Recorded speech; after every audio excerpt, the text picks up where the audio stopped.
주에서 집을 나가 떠돌던 양이 발견이 되었습니다. 여러분 사진에 보이시나요? 네. 이 사진의 내용들을 잘 보시면 이게 정말 양인지 뭔지 모를 정도로 풍성한 이렇게 털로 뒤덮여 있는 모습을 보게 됩니다. 이 털의 무게가 35kg에 달한다라고 할 정도로 자기 양의 몸무게보다 더 무거운 거죠. 그래서 사람들이 이걸 가지고 양털을 62벌을 만들 수 있고 양말을 490컬러를 만들 수 있는 그 털이 뒤덮여 있던 양을 발견을 했습니다. 저는 이 양의 그 사진을 보면서 많은 생각을 하게 됐습니다. 물론 이 양은 털을 생산하기 위해서 털갈이를 이렇게 정기적으로 해주지 않으면 이 털로 인해서 그 생명까지도 위협을 받을 수 있는 위험한 양이었다라고 기사가 전해지고 있습니다. 필립 켈러라고 하는 그 분이 쓴 책이 양과 목자라는 책이 있습니다. 원래 영어 제목은 시편 23편에서 본 목자라고 하는 제목인데 이분은 동아프리카 선교사로 살았습니다. 그리고 태어나서 목자들 틈에서 자랐어요. 그리고 실제로 청년이 되어서는 이 양을 치는 목축업에 한 8년 정도를 종사를 했습니다. 그래서 누구보다도 양을 자세히 관찰하고 자세히 보았던 그 사람이 쓴 책이기 때문에 우리가 좀 주목해서 볼 내용들이 몇 군데가 있었습니다. 필립 켈러에 의하면 이 양은 다리가 짧고 몸뚱이가 커서 이 짧은 다리가 잘 균형을 잡지 못한다라고 얘기를 하고 있습니다. 그래서 결정적인 것은 혼자 잘 못 일어선다라고 하는 것입니다. 누군가 도움을 받아야만 잘 일어설 수 있고, 그래서 양을 치는 목자들은 항상 일 중에 하나가 넘어져 있는 양들을 일으켜 세우는 게 목자의 일이었습니다. 특별히 무의식적으로 양들을 이렇게 목자들은 항상 센다고 그래요. 한 마리, 두 마리, 세 마리, 네 마리 이렇게 세고 있다가 모자라는데 그러면 어디 넘어져 있구나 가서 양을 세우러 찾아다니는 게 목자의 습성이다 이렇게 얘기를 하고 있습니다. 우리가 읽은 누가복음 15장 4절에 보면 너희 중에 한 사람이 어떤 사람이 양 100마리가 있는데 그 중에 하나를 잃으면 99마리를 들여두고 그 잃은 것을 찾아내기까지 찾아내지 않겠느냐라고 말씀하신 것은 이 유목문화에 익숙한 그 이스라엘 사람들에게 예수님이 적절하게 잘 이해할 수 있는 비유로 설명해 주신 내용입니다. 그렇기 때문에 이 목자는 이 넘어진 양을 찾아내고 일으켜 세우는 것 이게 굉장히 중요한데 양이 넘어지면 왜 위험한가? 필립 켈러가 이렇게 자세히 관측해서 보니까 우리가 물구나무 서기를 하잖아요. 하면 이 속이 답답합니다. 엎드려 있어도 답답하고 그러면 얼굴이 노래집니다. 이제 그런 일들이 양에게도 같은 증상이 일어나게 됩니다. 양이 넘어지면 하늘로 다리를 올리고 일어나려고 막 발버둥 치면 숨이 차요. 숨이 차면 이게 이제 가스가 차면서 위험하게 됩니다. 그리고 혈액순환이 안 돼요. 그리고 이스라엘 같이 광야, 더운 이런 지역에 서너 시간을 그렇게 양이 혼자 막 발버둥 치고 있으면 마비가 돼서 양이 죽는다는 겁니다. 그렇기 때문에 이 목자는 넘어진 양을 항상 생각하고 있다라고 하는 것입니다. 그런데 이제 양을 치는 목자들은 양을 오래 쳤기 때문에 넘어질 만한 양들을 미리 예측을 한다는 거예요. 어떻게 예측을 하느냐? 첫째, 몸이 우둔하고 살에 너무 많이 쪄 있는 양들을 보면 이건 곧 넘어질 양이다 이렇게 예측을 할 수 있다는 거예요. 그래서 이 양들에게는 목자가 하는 일이 있어요. 사료를 덜 줘요. 먹을 걸 덜 줘요. 그래야지 살이 안 찌기 때문에 넘어지지 않는다라고 하는 것입니다. 둘째, 아까 본 양처럼 양의 털이 많이 이렇게 있으면 거기 막 온갖 쓰레기, 풀, 막 잡것들이 다 붙어 있어서 무게가 더 무거워요. 그리고 비가 오면은 또 거기에 또 막 이런 것들이 뭉쳐 있으면 더 어렵기 때문에 항상 털을 그래서 깎아줘서 몸을 가볍게 넘어지지 않도록 목자는 돌보아 준다라고 하는 것입니다. 그리고 세 번째는 새끼를 벤 암양이 또 잘 넘어진다는 거예요. 예, 암양이 아무래도 새끼를 베면 배 안에 이렇게 있으니까 무게가 이렇게 움직일 때마다 쏠리잖아요. 그렇기 때문에 이 암양이 넘어지는 건 목자에게 굉장히 큰 손실이에요.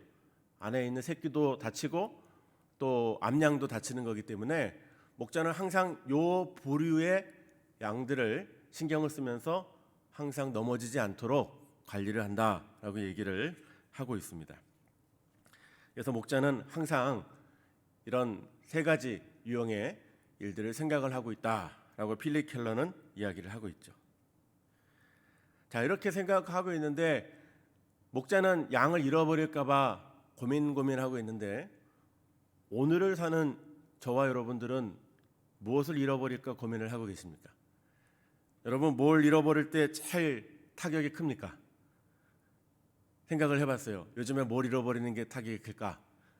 했더니 돈 또 잊어버리면 뭐 얼마 안 되잖아요. 현금 잘 쓰지도 않고. 그런데 정말 타격이 큰 거는 핸드폰을 잃어버리면 타격이 너무 큰 거예요. 핸드폰 안에 개인정보, 사진, 뭐 은행 다 들어가 있잖아요. 저도 제 핸드폰 안에 모든 신용카드들이 다 들어가 있어요. 그래서 딱 하기 때문에 그거 잊어버리면 정말 큰일 나요. 근데 이걸 잃어버리면 이게 찾아주면 좋은데 이걸 갖고 다른 데 도용해서 쓴다든지 또 범죄에 사용한다든지 뭐 이렇게 되면은 그 타격이 어마어마하기 때문에 우리는 핸드폰 잃어버리는 거를 너무나 염려하고 걱정을 할 때가 많이 있습니다. 또 무엇이 있을까 생각을 해보았습니다. 사람들이 뭘 잃어버리면 고민할까 했더니 요즘에는 건강을 잃을까 봐 고민을 많이 하죠. 건강을 잃을까 봐 고민을 많이 합니다. 그 방송을 보면 참 재밌는 게 있어요. 이 한쪽 방송에서 건강에 대해서 의사들이 나와서 막 얘기를 하면 다른 채널에서 틀리면 비슷한 시간대에 거기에 대한 약이 비슷하게 나와요. 건강 의약품이 나와서 이게 맞추고 하는 것도 아닌 것 같은데 이상하게 뭐가 맞아요. 그래서 건강식품을 사 먹기도 하고 조심하기도 하고 주의하기도 합니다. 건강을 잃을까 봐 우리는 염려를 많이 하고 있습니다. 사람마다 다양하게 무언가를 잃어버리지 않도록 우리는 늘 조심하고 신경 쓰고 주의를 하게 됩니다. 그런데 그리스도인 우리는 무엇을 잃어버릴까를 주의할까라고 생각할 때 우리도 답을 갖고 있죠. 그리스도인인 우리는 우리 주변에 잃어버린 양, 영혼들이 있는데 우리가 그 잃어버린 양들을 제대로 생각하고 있나라고 돌아볼 때 부족한 게 많이 있다는 거죠. 핸드폰이나 건강을 잃어버릴까는 염려를 하지만 우리 주변에 잃어버린 양들에 대해서는 또 우리가 하나님 앞에 나오지 못하는 것에 대해서는 우리가 그렇게 생각을 깊이 하지 못한다라고 하는 것입니다. 저는 아까 그 양의 사진을 보면서 한 2주 정도 여러 가지 생각을 해보았습니다. 혹시 제 주변에 저렇게 방치가 돼서 털로 뒤덮여서 정말 흉mol스러운 양들이 어디에 있을까라고 생각을 해보았습니다. 제가 돌봐야 되는데 돌보지 않은 양들이 어디에 있을까라는 생각을 많이 고민을 해보았습니다. 저는 지금 한국세계선교협의회 KWMA에서 선교사님들을 섬기고 있습니다. 여기는 15개의 교단입니다. 통합측, 합동측, 뭐 침례교, 감리교 이런 교단이 15개가 소속되어 있고 선교단체가 143개, 또 부설기구, 산하기구가 38개가 있습니다. 여기에서 우리나라 한국 선교사님 전체의 많은 분들이 선교를 잘 사역하시도록 돕는 게 제 일입니다. 저희가 매년 하는 일 가운데 중요한 일 중에 하나가 한국 선교사 파송 현황 통계 조사 보고를 합니다. 지난주에 우리가 이 일을 했었습니다. 2019년 통계는 한 해 전을 하니까 2019년 통계를 보면 172개국에 28,039명이 파송이 되셨습니다. 그런데 이번에 2020년, 올해가 21년이니까 작년도 2020년도 조사는 저희가 조사 방법을 좀 다르게 했습니다. 협력 선교사들이나 또 이중 파송 선교사들을 제외하고 이제 실제 숫자를 더 접근하기 위해서 조사를 했는데 선교사 숫자가 22,259명입니다. 숫자로 볼 때는 조사 방법은 달랐지만 5,780명의 선교사가 줄어들었습니다. 그리고 여러 가지 또 사실은 현장에서는 느끼는 바가 있었습니다. 왜냐하면 2016년, 17년 중국과 인도에서 많은 선교사들이 추방이 됐기 때문에 또 많이 어려움이 있을 것이다 라고 얘기를 했었고, 2020년도에는 코로나 때문에 많은 분들이 한국으로 돌아오셔서 선교지를 못 가셨기 때문에 선교가 많이 줄었을 것이다, 이런 예측을 하고 있는데, 어쨌든 선교사 숫자가 많이 줄었는데 정확하게 나오는 숫자가 하나 있었습니다. 2020년 한 해 동안 선교 사역을 중단하거나 단체에서 탈퇴한 선교사가 전체 선교사의 1.49%라고 하는 소식이 있었습니다. 아까 말씀드린 2020년 22,259명에 적용을 해보면 340명의 선교사님들이 2020년에 선교 사역을 포기하거나 중단했다라고 하는 이야기입니다. 다들 제 동료들이고 선교 현장에서 경험한 하나님의 은혜와 강하신 하나님의 부르심 때문에 웬만해서는 포기하지 않는 분들이십니다. 그런데 어찌 되었는지 그들이 선교 사역을 포기한 분이 이렇게 많이 나왔습니다. 총회 사무총장으로 수고하시는 변창배 목사님이 우리 교단의 선교사가 되기까지의 과정들을 비용으로 산출을 해서 강의 때 발표를 하신 적이 있었습니다. 선교사로 부름을 받고 신학 교육을 하고 선교사 훈련을 받고 답사 갔다 오고 이런 거 다 해보면 선교사 한 명당 2억이 든다라고 얘기를 하고 있습니다. 2억이 들어서 준비된 선교사 340명이 선교를 그만 중단했다라고 하는 소리입니다. 통계이지만 참 마음이 아팠습니다. 340명이 온 세계에 나가서 한 사람씩만 만나도 340명이고 그 사람들이 한 명만 있겠습니까? 10명이면 3,400명, 100명이면 34,000명의 잃어버린 영혼들을 우리 선교사님들과 함께 놓쳐버렸다라는 것을 보며 마음이 힘들었습니다. 지난 연말에 어느 기관에서 최근 코로나19로 어려움을 당한 선교사님들이나 정말 도움이 필요한 선교사님들을 100명 정도 후원해주고 싶다고 추천해달라고 요청을 받았습니다. 그 서류를 제가 전체적으로 받고 선교사님들과 상담을 하고 이렇게 이름을 올리는 과정 속에 키르기즈스탄의 어떤 선교사님은 성도들하고 정말 열심히 교회당을 예쁘게 잘 졌어요. 대강교회처럼 예쁘게 잘 졌어요. 이렇게 크진 않지만. 그런데 얼마 안 돼서 이슬람 교도가 그 성전을 다 불태워버렸습니다. 범인이 누군지 알아요. 선교사님한테 물어봤어요. 범인 잡았어요. 알지만 못 잡아요. 그 사람이 우리 성도들 죽이면 어떡해요. 너무 마음이 울컥했습니다. 또 어느 필리핀에 있는 선교사님 얘기를 들었어요. 이 선교사님이 25살에 결혼을 해서 선교지를 갔어요. 그런데 남편이 29살에 교통사고로 죽습니다.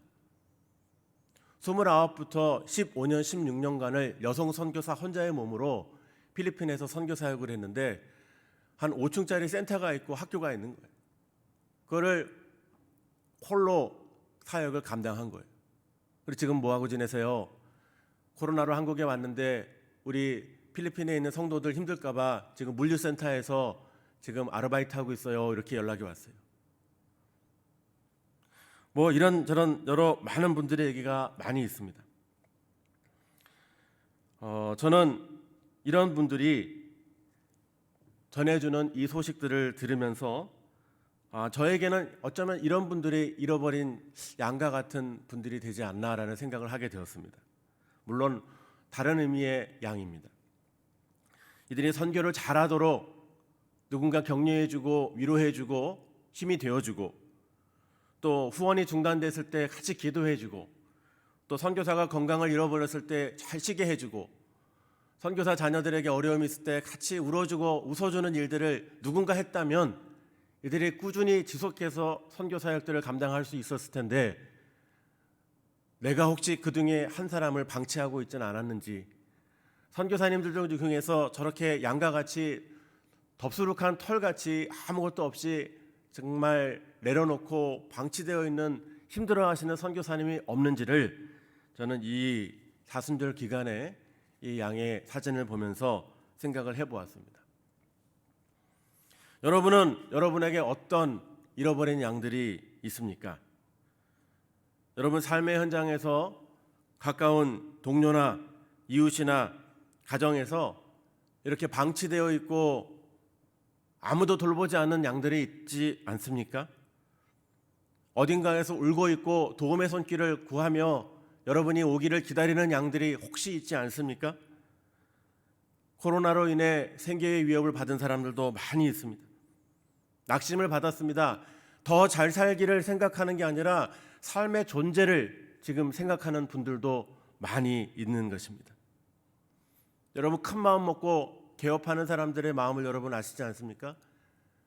가게를 닫고 청소하고 가구를 드리고 집기를 드리고 물건을 드려서 그 물건을 팔아서 그 물건 팔아서 우리 가족들이 정말 즐겁게 행복하게 우리 애들이 밥 한 번 사 먹고 웃은 그 모습을 그리며 가게를 개업했는데, 제대로 영업도 못하고 문을 닫아야 하고 손님은 오지 않고, 그것이 정말 하루 두 달 계속 버티고 버티다 결국에는 얼마 되지 않은 그 가게를 폐업해야 되는 그 성도들의 아픔들의 마음들을 갖고 있는 분들이 우리 주변에 있지 않습니까?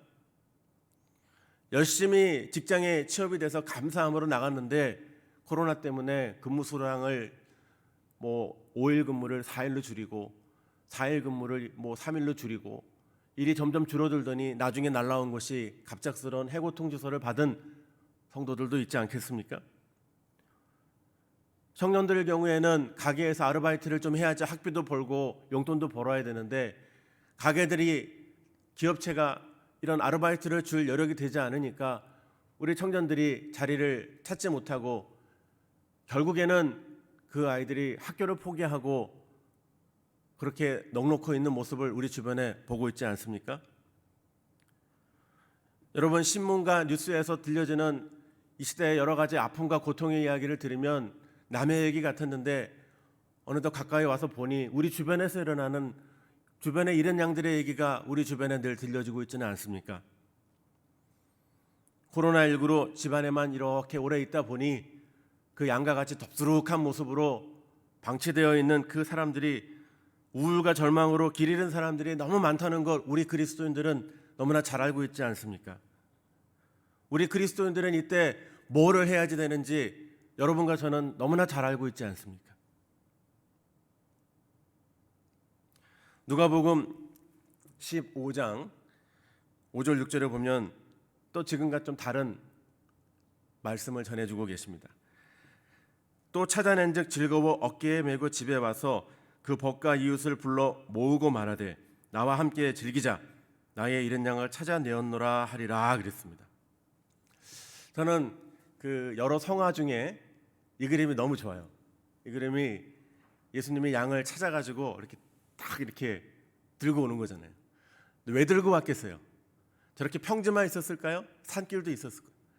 양이 길을 잃어서 지쳐가지고 더 이상 일어설 힘도 없는 거예요. 그러니까 몇 번 세우다가 못 일어나니까 목자가 탁 메고 걷고 오는 거예요. 저는 저 그림이 너무너무 좋아요. 저 그림만 보면 많이 위로가 돼요. 그런데 양을 찾은 그 목자의 기쁨이 전해지는 것 같아요.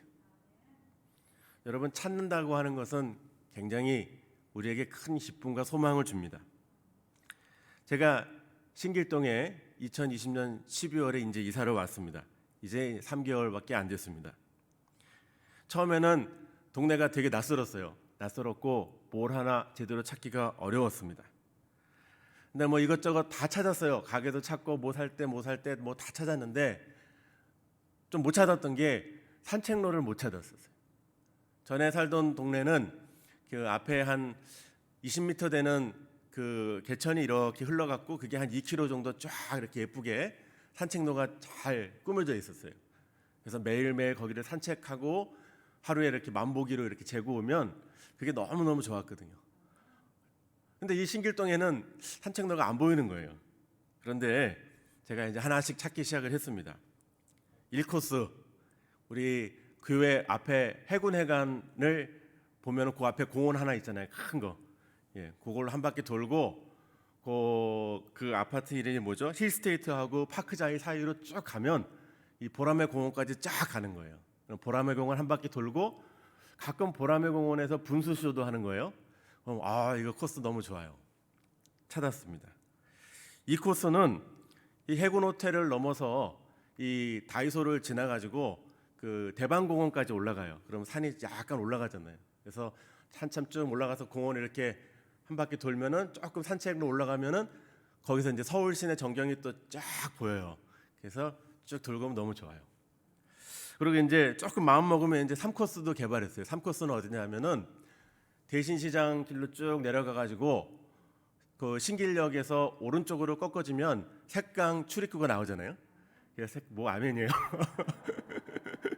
색강 출입도로 가가지고 색강을 쭉 이제 산책로를 쭉 걷잖아요. 걸으면 끝까지 걸으면 한강 고수부지가 나오잖아요. 그럼 그 고수부지가 그 국회의원 그 국회의사당을 보는 장면인데 거기가 이제 뭐 요트도 있고 막 되게 외국적인 모습이 많이 있어요. 그래서 거기를 돌고 거기서 이제 여의도 공원으로 관통을 해갖고 쭉 이제 집까지 걸어오는 꽤 많이 걷죠. 산책로를 찾아서 아주 마음이 요새 좋습니다. 여기 이사를 잘 왔다 생각을 많이 하게 됩니다. 일산에서 걸었던 길도 좋았는데 여기 오니까 1코스, 2코스, 3코스가 더 좋으니까 그 사람 마음은 간사한 것 같아요. 더 이상 다른 거 안 찾고 여기가 더 좋아요.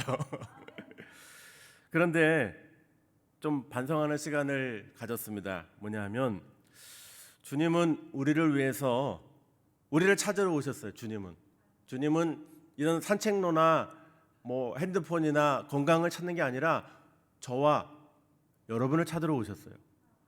저와 여러분을 찾으러 오셨고 찾으러 오셔서 우리를 위해서 죽으셨고 우리를 위해서 모든 것을 버리셨는데 우리는 그만큼 주님을 제대로 찾고 있는가? 사순절이라고 첫째 주, 둘째 주, 셋째 주까지 왔지만 정말 주님을 우리가 제대로 찾고 있는가라고 하는 질문 해보게 되었습니다. 정말 우리가 이 기간에 우리 주변에 또 잃어버린 영혼들을 찾고 주님이 찾으시는 그 마음으로 주님이 가장 기뻐하시는 게 잃어버린 영혼을 찾는 건데 그 마음으로 우리도 잃어버린 영혼을 진짜 제대로 찾았는지를 돌아보게 되었습니다. 사도행전 9장에 보면 사도 바울의 해심 사건이 나오죠. 사도 바울이 계속 사람들을 박해하고 예수 믿는 사람들을 잡아다 가두고 고발하고 이런 일을 했는데 다메섹 도상에서 예수님을 만납니다. 그리고 180도로 확 바뀌게 되죠. 그리고 그리스도를 잡는 데 앞장섰던 그가 그리스도를 증인거하는 증인으로서 삶을 사는 모습이 보여지게 됩니다. 그런데 예수님을 따르는 자가 되었는데 주변의 사람들은 이 바울이 이런 행동을 하는 것에 대해서 떨떠름한 거예요. 의아해했습니다. 당혹했습니다.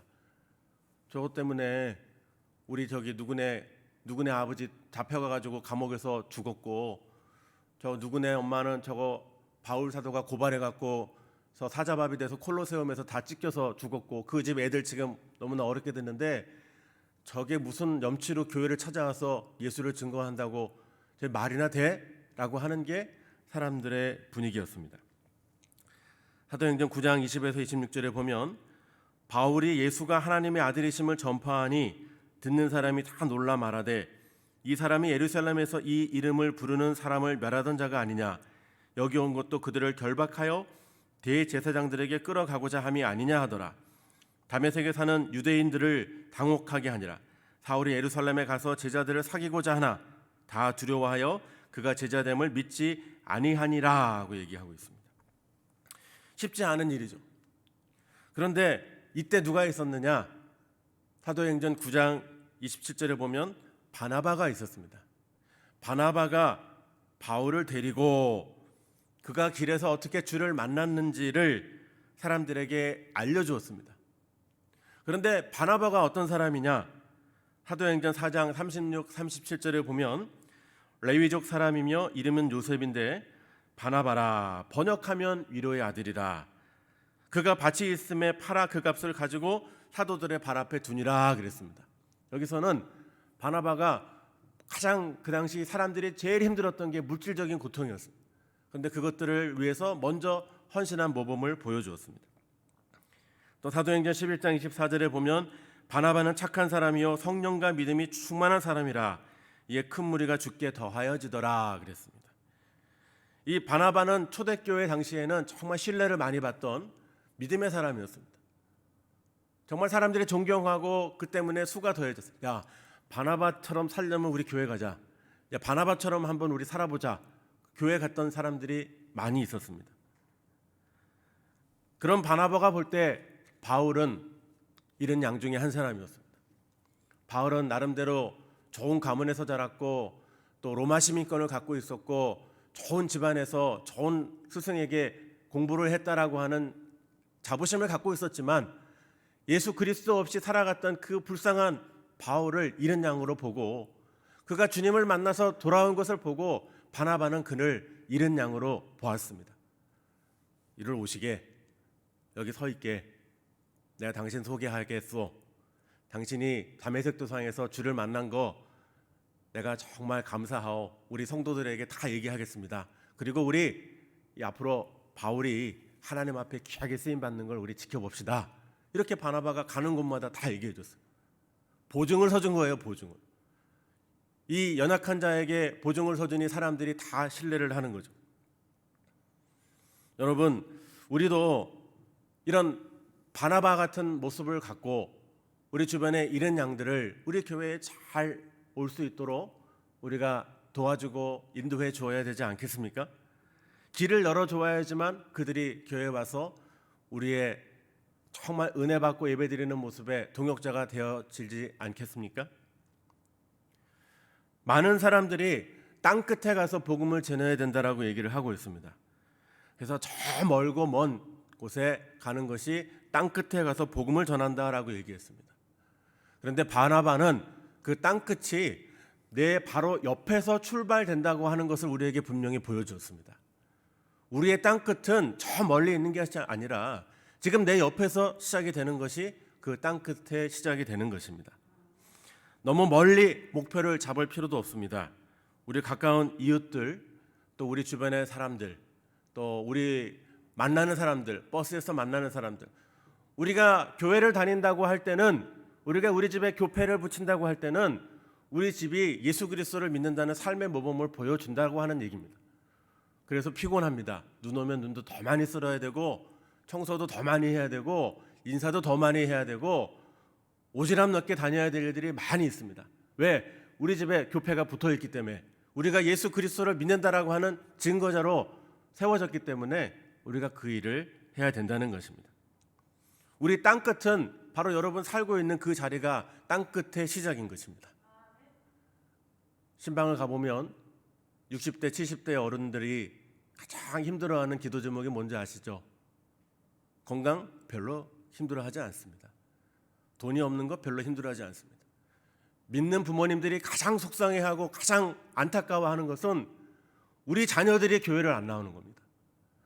우리 자녀들이 예수 그리스도를 안 믿고 놓친 그 얘기를 할 때마다 울면서 글썽글썽하세요.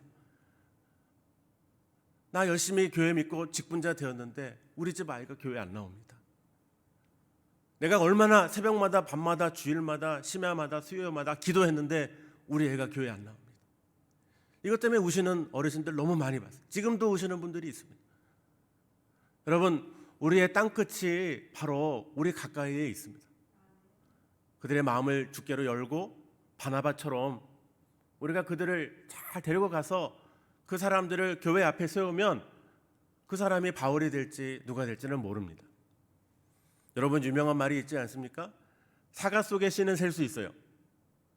한 5-6개밖에 안 되죠. 그러나 씨 속에 사과는 셀 수 없습니다. 씨가 자라서 사과가 돼서 그 열매를 맺히면 셀 수가 없는 거예요. 여러분, 오늘 우리가 믿음을 던져서 길 잃은 양에게, 그 사람에게 다가가서 그 사람을 위로하고 힘을 줬을 때 그 사람이 은혜를 받고 하나님의 교회에 와서 변화된 삶을 살아서 그가 어떻게 될지는, 그 한 사람을 우리는 어떻게 될지는 우리도 모르는 것입니다. 기대되지 않는 사람, 별로 보잘것없는 사람, 선천하 보이는 사람, 가진 게 없는 사람, 배운 게 없는 사람, 그런 것 같아 보이지만 그 사람이 예수 그리스도를 받아들이게 될 때, 예수님을 모시게 될 때 변화될 그 놀라운 일들을 우리는 모르는 겁니다.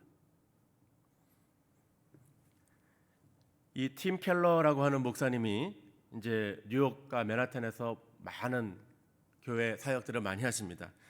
그 인생 질문이라는 책을 쓰셨어요.